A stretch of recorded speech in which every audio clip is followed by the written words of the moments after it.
Bismillahirrahmanirrahim. Assalamualaikum warahmatullahi wabarakatuh. Perkenalkan, nama saya Alfirda Eka Putri dari kelas PAI 5A.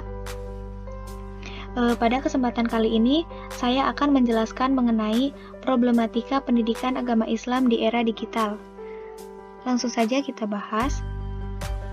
Perkembangan zaman yang telah terjadi saat ini dengan datangnya era digital atau era revolusi industri pasti ada dampak positif dan negatifnya dalam dunia pendidikan. Jika pada waktu silam percakapan akrab antara peserta didik dengan guru terasa tabu, maka hari ini justru merupakan hal yang wajar.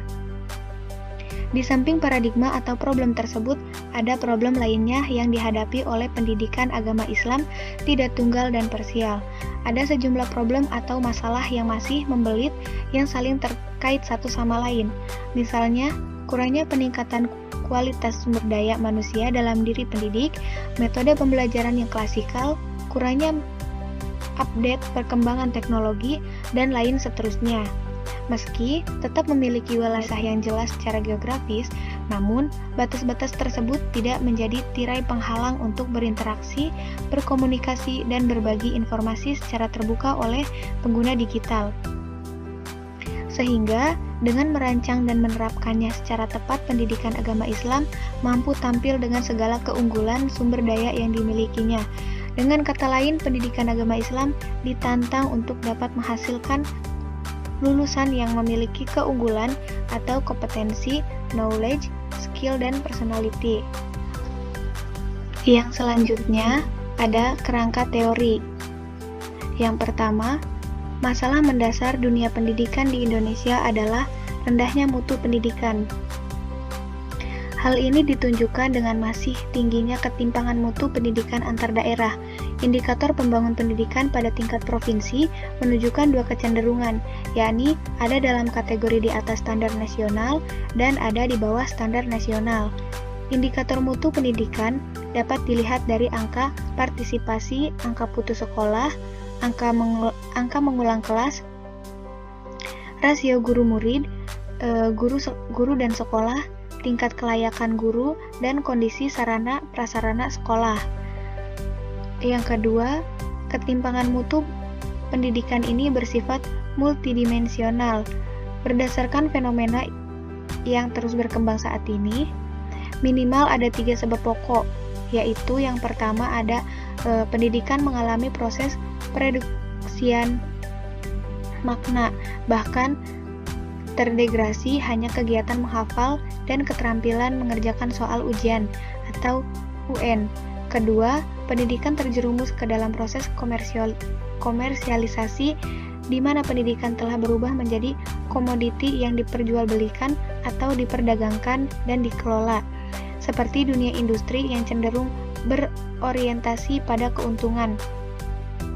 Dan yang terakhir ada yaitu pendidikan hanya melahirkan keunggulan sekolah, yakni sekolah menjadi semakin tidak terkalahkan, berjarak, dan menekankan orang tua siswa, baik secara halus maupun terang-terangan.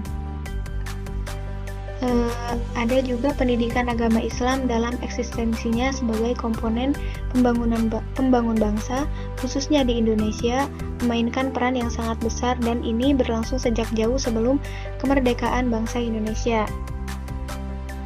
Hal ini dapat dilihat pada praktik pendidikan agama Islam yang diselenggarakan oleh umat Islam sesuai lembaga-lembaga pendidikan tradisional seperti majelis taklim, forum pengajian, dan pesantren-pesantren yang berkembang subur dan eksis hingga sekarang.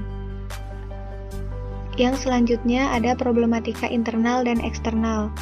Adapun beberapa problematika internal dapat dilihat pada etos pendidikan Islam dewasa ini, dilihat dari sistem pendidikan sekolah Islam yang dikelola seperti pesantren, madrasah, dan perguruan tinggi Islam, seperti UIN, IAIN, STAIN, PTIS, dan sebagainya. Syamsul Ma'arif menyatakan bahwa pendidikan Islam saat ini sungguh masih dalam kondisi yang sangat mengenaskan dan memprihatinkan. Pendidikan Islam mengalami keterpurukan jauh tertinggal dengan pendidikan Barat. Sebagaimana ada kritikan-kritikan yang sering dilontarkan oleh pemikir-pemikir pendidikan Islam. Kenapa pendidikan Islam masih sangat jauh tertinggal dengan Barat? Karena disebabkan beberapa hal, yang diantaranya adalah yang pertama, orientasi pendidikannya masih terlantar, tidak tahu arah pada tujuan yang mana mestinya sesuai dengan orientasi Islam. Pendidikan Islam hanyalah perhatian pada transfer pengetahuan keagamaan saja. Yang kedua, praktik pendidikan Islam masih memelihara warisan lama, sehingga ilmu yang dipelajari adalah ilmu klasik dan ilmu modern tidak tersentuh. 3. Umat Islam masih sibuk terbuai dengan romantisme masa lalu. Dan yang terakhir, model pembelajaran pendidikan agama Islam masih menekankan pada pendekatan intelektual, verbalistik, dan menegasi interaksi edukatif dan komunikasi humanistik antara guru dan. Yang selanjutnya, ada juga beberapa problematika eksternal, berupa berbagai kemajuan ilmu pengetahuan dan teknologi yang berdampak pada munculnya scientific kritisisme terhadap penjelasan agama yang bersifat tradisional, tekstual, konservatif, dan skriptualistik, era globalisasi di bidang informasi, serta perubahan sosial ekonomi dan budaya dengan segala dampaknya, termasuk diantaranya adalah era digital atau era revolusi industri yang berikutnya. Tantangan lainnya adalah kemajemukan masyarakat beragama yang masih belum siap untuk berbeda paham dan justru bersikap fanatik, absolutis, apologis, serta truth claims yang dibungkus dengan simpul-simpul interest pribadi maupun yang bersifat politis atau sosiologis. Dan hasil dan pembahasan. Meskipun pendidikan agama Islam dipandang begitu ideal dengan landasan dari Al-Quran dan hadis, serta pemikiran-pemikiran inspirasional para filosof, intelektual, dan mujtahid, namun dalam realitasnya masih terdapat berbagai problem yang melingkupinya. Hal tersebut secara jelas berdampak secara langsung pada rendahnya kualitas umat Islam yang dilahirkan dari rahim lembaga-lembaga pendidikan agama Islam, yang pada saat yang sama juga memicu terpinggirkannya umat Islam dalam percaturan dan peta kontestasi global. Selanjutnya ada problematika pembelajaran pendidikan agama Islam. Problematika yang dihadapi oleh pendidikan agama Islam tidak tunggal dan parsial. Kemudian problem ideologis menyangkut lemahnya inisiatif dan komitmen sebagai umat Islam dalam menghubungkan penguasaan ilmu pengetahuan dengan kemajuan-kemajuan. Kemudian, problem dualisme sistem pendidikan Islam bersangkut paut dengan kebijakan. Selanjutnya, aspek pembelajaran dalam pendidikan Islam juga mengalami masalah, terutama dari sisi metode yang digunakan. Yang terakhir, problem lain yang juga mengemukakan pada masyarakat modern adalah munculnya praktek-praktek pereduksian fungsi pendidikan. Adapun solusi menghadapi problem pendidikan agama Islam di era digital. Menurut Nuryadin, perlunya langkah-langkah strategis dalam menghadapi tantangan atau problem yang dihadapi dalam pembelajaran. Di antaranya, pengembangan dan peningkatan kualitas sumber daya manusia, penambahan infrastruktur berbasis teknologi digital, dan pemanfaatan media pembelajaran berbasis digital. Kemudian, ada langkah-langkah dalam menghadapi problem di era digital.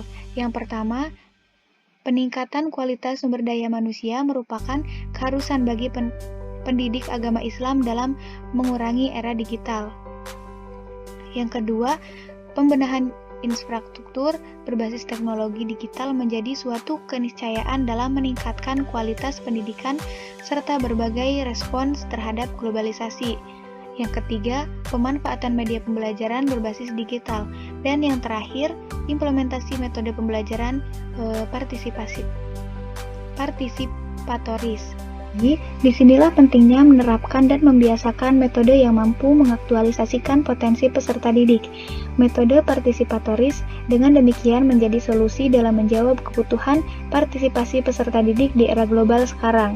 Metode partisipatoris yang penting dalam pembelajaran era digital adalah diskusi, tanya jawab, demonstrasi, ceramah interaktif, video call, telekonferensi, dan lain sebagainya. Penerapan metode-metode tersebut semakin optimal jika dilakukan bersama dengan penggunaan media digital. Kemudian dapat disimpulkan, jadi datangnya era digital atau era revolusi industri 4.0 menjadi peluang besar bagi pendidik agama Islam untuk dapat mengoptimalkan sumber dayanya dalam melahirkan generasi unggul di berbagai bidang kehidupan, dengan merancang dan menerapkan strategi yang jitu dan komprehensif. Pendidikan agama Islam diharapkan mampu survive di tengah peradaban dunia serta mampu menunjukkan eksistensinya dengan menawarkan solusi kreatif atas berbagai problem di kancah global yang terjadi di masa kini dan mendatang. Harapan itu menjadi beban moral bagi para pemangku kepentingan pendidikan agama Islam. Mungkin sekian yang dapat saya sampaikan, kurang lebihnya mohon maaf.